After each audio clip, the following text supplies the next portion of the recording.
Hello, my beloved demon darlings.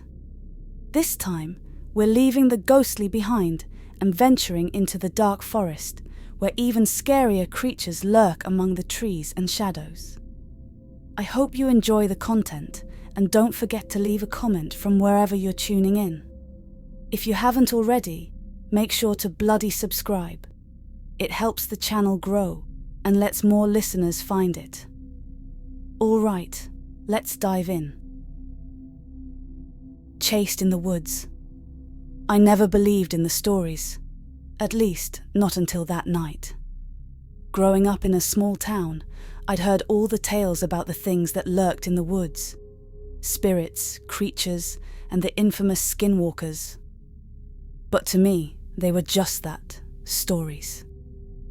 Tall tales meant to scare kids into staying out of the forest after dark. I wasn't a kid anymore, and I didn't scare easily.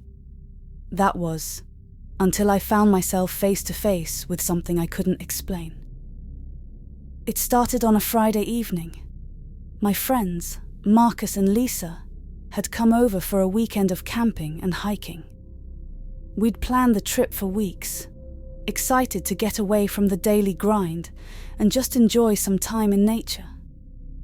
The forest around my town was dense and vast, with miles of trails, hidden creeks, and plenty of places to explore. We packed our gear, grabbed our tents, and set off into the woods. The first night was perfect. Clear skies, a warm fire, and the sound of crickets filling the air. We stayed up late, talking and laughing, roasting marshmallows, and telling ghost stories, though none of us really believed in them. The next day, we decided to hike deeper into the forest, following a trail that was less traveled. We spent hours wandering through the trees, stopping occasionally to take pictures or admire the scenery. As the sun began to dip lower in the sky, we realized we'd wandered farther than we intended. We weren't lost exactly, but we weren't entirely sure where we were either. "We should head back," Marcus said, glancing at the sky. "It'll be dark soon." Lisa nodded in agreement. "Yeah, I don't want to be out here when it gets dark." I agreed, and we turned back the way we came, but the trail looked different in the fading light. The trees seemed to close in around us, the shadows stretching longer and darker. The usual sounds of the forest, birds chirping, leaves rustling, began to fade, replaced by an eerie silence. We quickened our pace, eager to get back to our campsite, but the deeper we went, the more it felt like we were going in circles. The forest was playing tricks on us, every path looking the same as the last. A sense of unease settled over us, and I could see the tension in Marcus and Lisa's faces. Then we heard it, a rustling in the bushes, followed by a low growl. We all froze, exchanging nervous glances. "Did you hear that?" Lisa whispered. I nodded, my heart pounding in my chest. The growl was low and guttural, like nothing I'd ever heard before. It didn't sound like any animal I knew, and the hair on the back of my neck stood on end. "Probably just a coyote," Marcus said, though he didn't sound convinced. "We should keep moving." We started walking again, but the feeling of being watched was overwhelming. Every rustle of leaves, every crack of a twig, made me jump. It felt like something was following us, stalking us through the trees, just out of sight. The growl came again, closer this time, and we all stopped in our tracks. I turned slowly, scanning the forest, but I couldn't see anything. The shadows between the trees were too thick, too dark. "Let's just get back to camp," I said, trying to keep my voice steady. We picked up the pace, almost jogging now, our eyes darting nervously around the forest. The trail ahead seemed to stretch on forever, no end in sight. And then, Out of the corner of my eye, I saw it. A figure moving through the trees. It was too fast to get a good look at, but I knew it wasn't human. It was tall, lanky, and moved with an unnatural grace. My heart raced as I tried to rationalize what I'd seen. A deer, maybe? Or a trick of the light? But deep down, I knew it was neither. "Did you see that?" Lisa asked, her voice trembling. "I saw something," I replied, not wanting to admit what I was really thinking. Marcus didn't say anything, but his grip on the flashlight tightened. We kept moving, trying to stay calm, but it was clear we were all on edge. Then, the growl came again, followed by the sound of something moving through the underbrush. This time, it was closer. Too close. I turned just in time to see the figure again, slipping between the trees, its eyes reflecting the faint light of the moon. It wasn't a deer. It wasn't anything I'd ever seen before. It was too big, too fast, and the way it moved was wrong, almost like it was taunting us.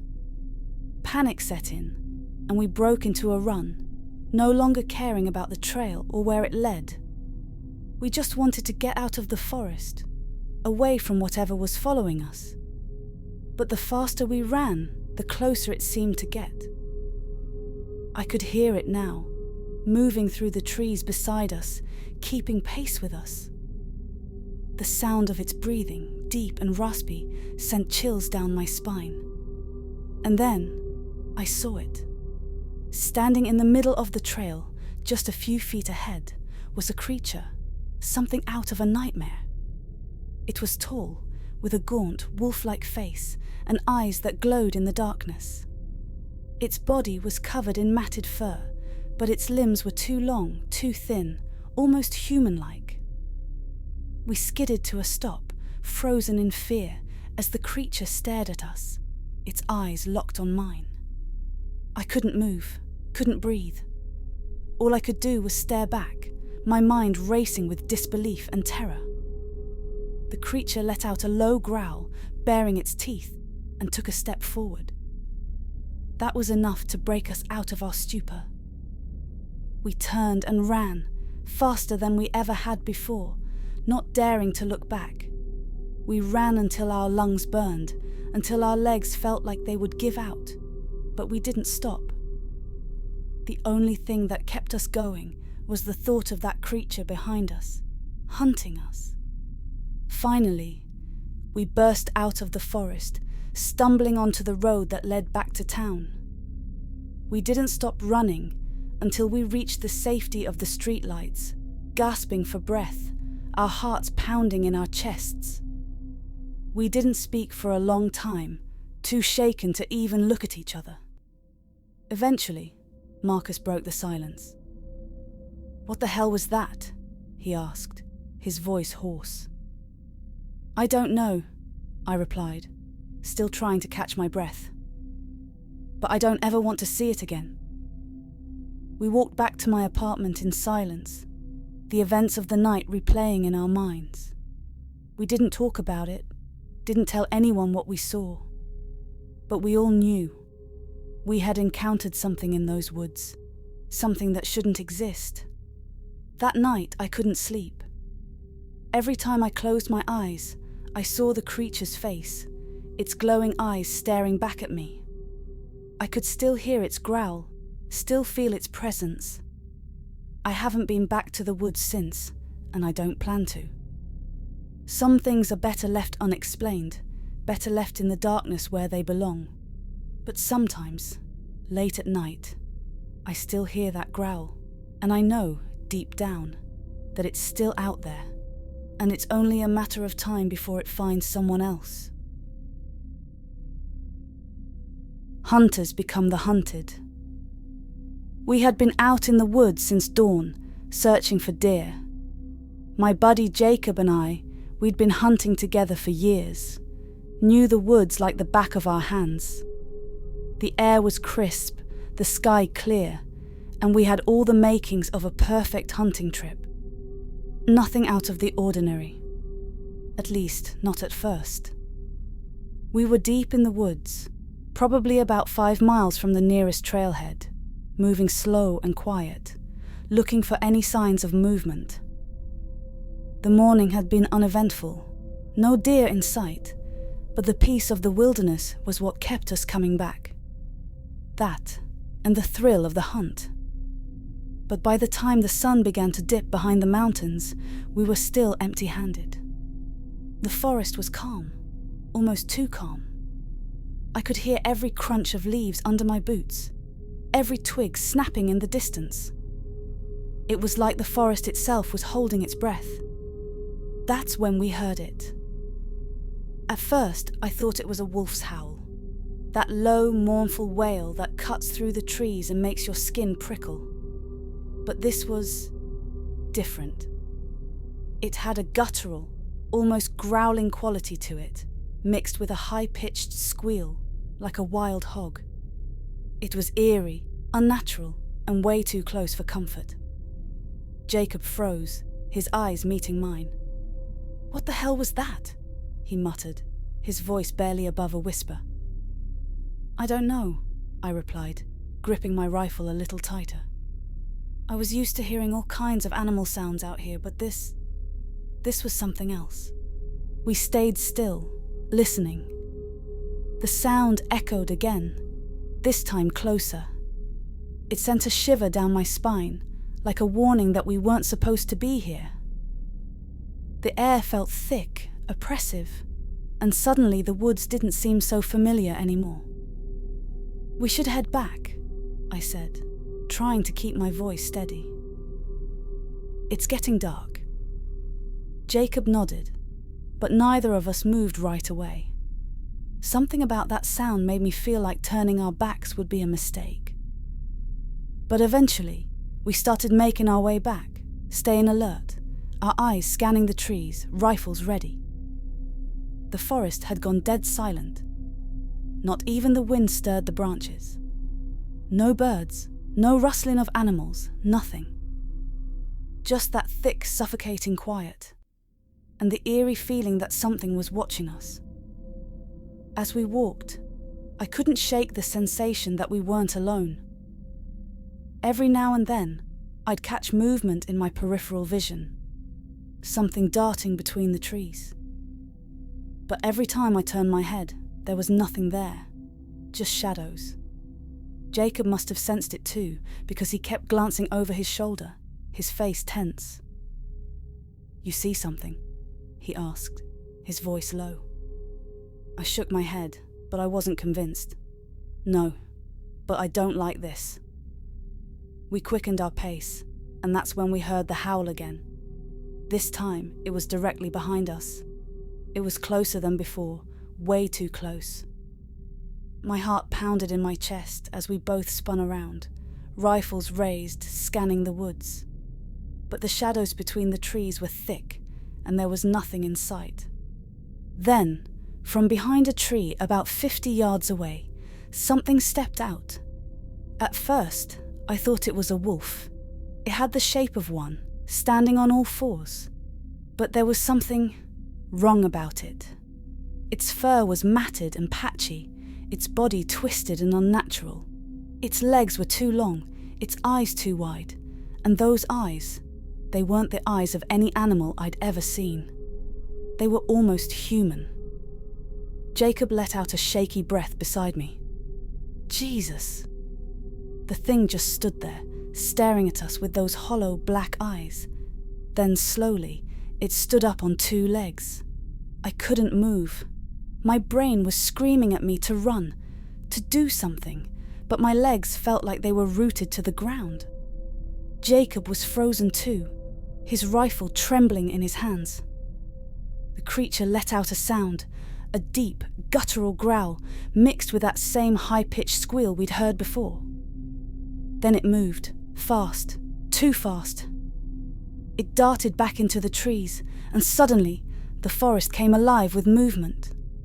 I could hear branches snapping, leaves rustling, like something, or multiple somethings were circling us. "We need to move."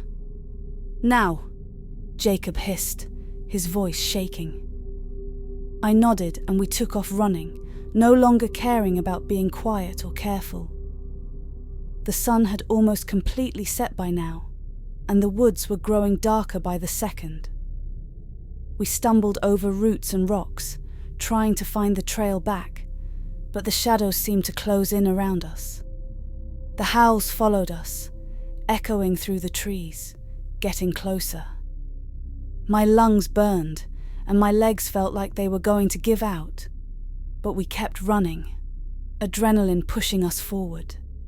Then, out of nowhere, one of the creatures appeared in front of us, blocking our path. This one looked different, larger, more menacing. Its skin was stretched tight over its bones, and its face... God, its face looked almost human, like it had tried to mimic a person but failed miserably. Its mouth was twisted into a grotesque grin, its eyes wide and unblinking. We skidded to a halt, raising our rifles, but before either of us could fire, it let out a screech and lunged at us. Jacob fired first, the sound of the gunshot ringing through the trees, but the creature didn't fall. It barely even flinched. It just snarled and backed away, disappearing into the darkness as quickly as it had come. "We're not going to make it," Jacob panted, his voice tight with fear. "Yes, we are," I growled, forcing myself to keep moving. "Just keep running." We pushed forward, the howls growing fainter behind us. After what felt like hours, we finally broke through the tree line and stumbled onto the dirt road where our truck was parked. We didn't stop to catch our breath. We just threw our rifles into the truck bed and jumped in, slamming the doors behind us. I peeled out of there so fast, the tires kicked up gravel. We didn't speak the entire drive back to town. There was nothing to say. We both knew what we'd seen, and it wasn't anything natural. Even now, days later, I can still hear those howls in my head, still see those twisted, almost human faces in my nightmares. Whatever we encountered out there in the woods, it wasn't done with us. Not yet. The creature of Fossil Creek. I've always loved the outdoors. There's something about the solitude, the crisp air, and the sense of peace that comes with being surrounded by nothing but nature. That's why, when I heard about Fossil Creek, I knew I had to go. Everyone in town spoke of it with a certain reverence, talking about the beauty of its untouched wilderness. What they didn't talk about, though, were the stories. The ones whispered late at night, of things lurking in the shadows. I didn't believe in those stories. Not really. So when I packed up my gear and headed out to Fossil Creek, I wasn't thinking about anything other than the hike ahead of me and the few days of peace and quiet I had planned. The drive out was uneventful. The road wound through dense forests, past abandoned cabins and overgrown trails. When I finally arrived, the sun was just beginning to dip below the horizon, casting long shadows over the landscape. I found a spot to park, grabbed my backpack and set off down the trail. The first few hours were everything I'd hoped for. The forest was dense, the trees towering above me like silent sentinels. The only sounds were the rustle of leaves in the breeze and the occasional call of a bird. It was perfect. As night fell, I found a clearing near the creek and set up camp. The sky was clear, and the stars were bright enough to light up the surrounding trees. I built a small fire, cooked a quick meal, and settled in for the night. Everything was calm, peaceful. But that calm wouldn't last. It was around midnight when I first heard it. A rustling in the bushes nearby. It wasn't loud, just enough to get my attention. I figured it was probably a deer or some other animal, nothing to worry about. I stayed still, listening, but the sound stopped as quickly as it had started. I shook it off and tried to get some sleep, but something felt off. I couldn't shake the feeling that I was being watched. It's hard to explain, but it was like there was a presence just outside the glow of the fire, hidden in the darkness. I told myself I was being paranoid, that it was just my imagination running wild. But that didn't make the feeling go away. The rustling came again, this time from a different direction. Then again, closer. My heart started to race, and I sat up, scanning the tree line. The firelight flickered, casting strange shadows on the ground, but I couldn't see anything. I grabbed my flashlight and shone it into the trees, but all I saw were the trunks of ancient pines and the underbrush beneath them. No movement, no eyes reflecting back at me. Just darkness. I tried to settle down again, but sleep was impossible. Every noise, every shift in the wind had me on edge. After what felt like hours, I decided to stoke the fire and wait for dawn. I figured that whatever was out there, it would stay away from the flames. But the night only grew more unsettling. The rustling continued, now circling my camp. It was as if something was moving around me, staying just out of sight. I heard what sounded like footsteps, but they were too light, too soft to belong to a person. And then there was the smell, an awful rancid stench that seemed to come out of nowhere. It was like rotting meat, heavy and sour, and it filled the air around me. That's when I heard the whispering. Faint, almost too quiet to hear, but it was there. Words I couldn't understand, spoken in a language that sent chills down my spine. The voice was low, guttural, like something trying to mimic human speech but not quite getting it right. I was no longer just on edge. I was terrified. The stories I'd heard in town, the warnings I'd brushed off, started to come back to me. They spoke of creatures that could take the form of animals, of people that could mimic voices to lure you into the woods. Skinwalkers, they called them. But those were just stories, weren't they? I tried to shake the thoughts from my head, but the fear was too real, too close.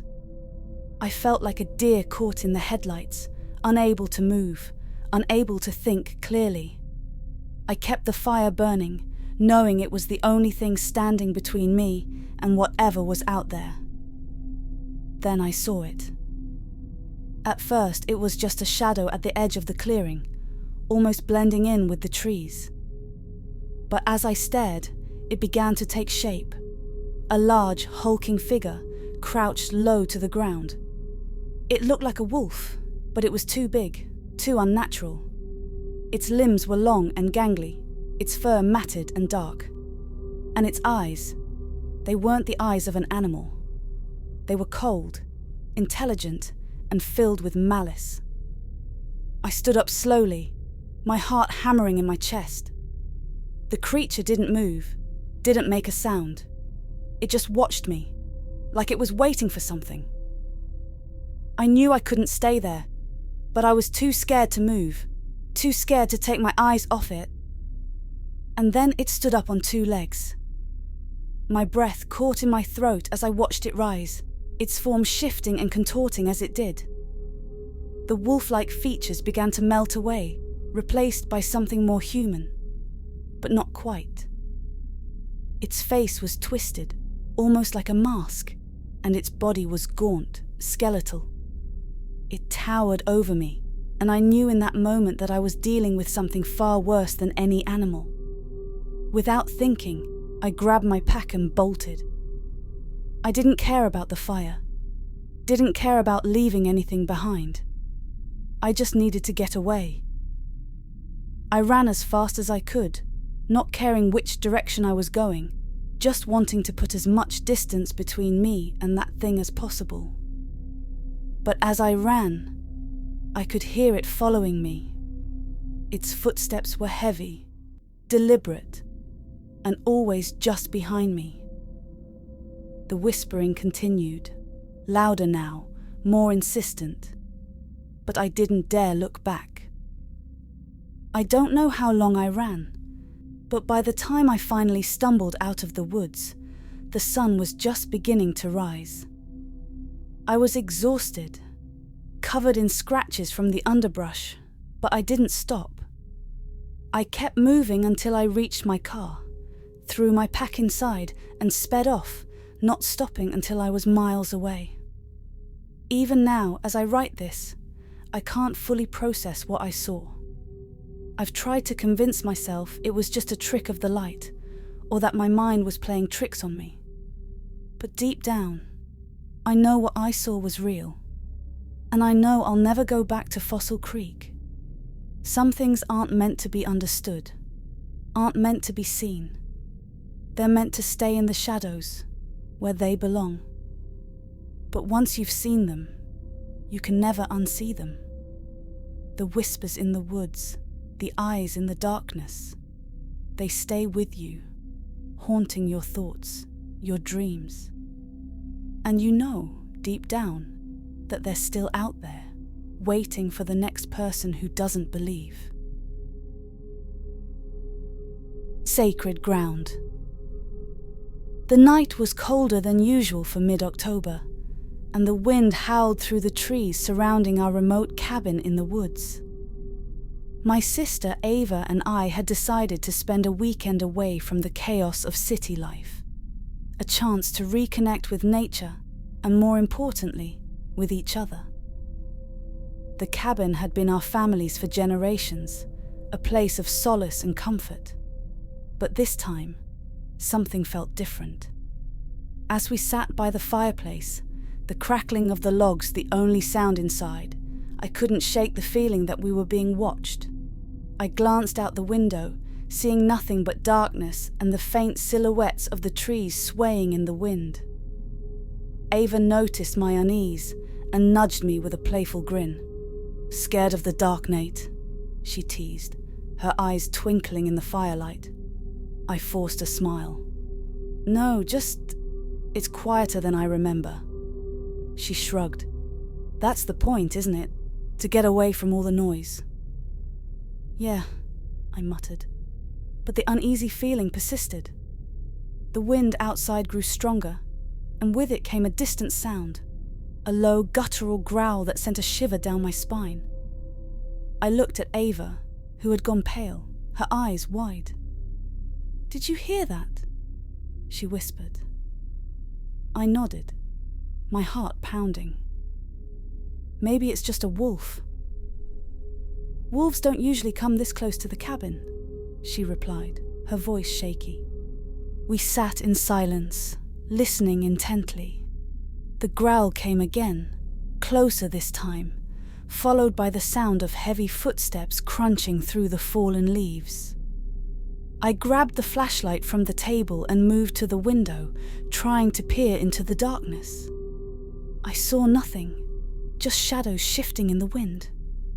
But then, just as I was about to turn away, I caught a glimpse of something. Eyes, glowing in the dark, staring back at me. They were too high off the ground to belong to any normal animal, and they seemed to burn with a strange, malevolent intelligence. Ava must have seen them too, because she gasped and backed away from the window. "Nate, what is that?" "I don't know," I whispered, my voice barely audible. "But whatever it is, it's not a wolf." The growling continued, circling the cabin, as if whatever was out there was toying with us. I could hear its footsteps moving through the underbrush, slow and deliberate. It was hunting us. Ava and I huddled together near the fireplace, the warmth of the flames doing little to chase away the cold dread that had settled over us. We had no weapons, no way to defend ourselves if that thing decided to break in. Suddenly the door rattled violently, as if something was trying to force its way inside. Ava screamed and I jumped to my feet, grabbing a poker from the fireplace. I pointed the flashlight at the door, and for a moment, everything went still. Then, with a deafening crash, the door was thrown open and a massive, shadowy figure stood in the doorway. It was unlike anything I had ever seen. A wolf, but not a wolf. It was too large, too twisted, its body more humanoid than animal. Its fur was matted and dark, its eyes glowing with the same malevolent light I had seen earlier. And its teeth. They were long, sharp, and glistening in the firelight. The creature let out a low, rumbling growl, and my blood ran cold. It was no ordinary wolf, no ordinary animal. This was something else entirely, something out of the darkest nightmares. Ava screamed again, and the creature lunged at us, its claws outstretched. I swung the poker, but it passed through the creature as if it were made of smoke. The beast snarled and backed away, its eyes narrowing as if it were sizing us up. "Nate!" Ava cried, pulling me back toward the fireplace. "What do we do?" I had no answer. The creature was unlike anything I had ever encountered, something beyond my understanding. But one thing was clear: it wasn't going to let us leave alive. As we backed away, the creature stepped into the cabin, its massive form filling the small space. It moved with a predatory grace, its eyes never leaving us. And then, to my horror, it began to change. The fur receded, the limbs twisted and contorted, and the creature's body reshaped itself until it was no longer a wolf, but something that resembled a man, a tall, gaunt figure with skin as pale as the moonlight filtering through the windows. The eyes, however, remained the same, glowing, malevolent, and filled with a hunger that sent a chill through my bones. Ava clutched my arm, her nails digging into my skin. "Nate, what is happening?" The figure spoke, its voice a raspy whisper that seemed to echo through the cabin. "You should not have come here." I stared at it, my mind racing. "What are you?" It tilted its head, a twisted smile spreading across its lips. "I am what your people call a skinwalker." The word sent a jolt of terror through me. Skinwalkers were the stuff of legends, stories told around campfires to scare children. But this was real. "You've trespassed on sacred ground," the Skinwalker continued, its voice dripping with malice. "And now you will pay the price." Ava and I exchanged a panicked glance. We had no idea we were on sacred ground, no idea that the land our cabin stood on was anything more than a quiet retreat. But now it was clear that we were in grave danger, and there was no way out. The Skinwalker stepped closer, its presence overwhelming, and I knew we had only moments to act.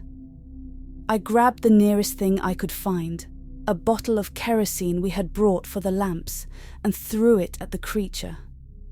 It hit the Skinwalker square in the chest, soaking its pale skin in the flammable liquid.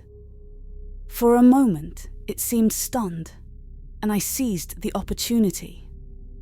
I grabbed a log from the fire and hurled it at the creature, the flames catching instantly. The Skinwalker let out a piercing, inhuman scream as the fire engulfed it, its form writhing and contorting in the flames.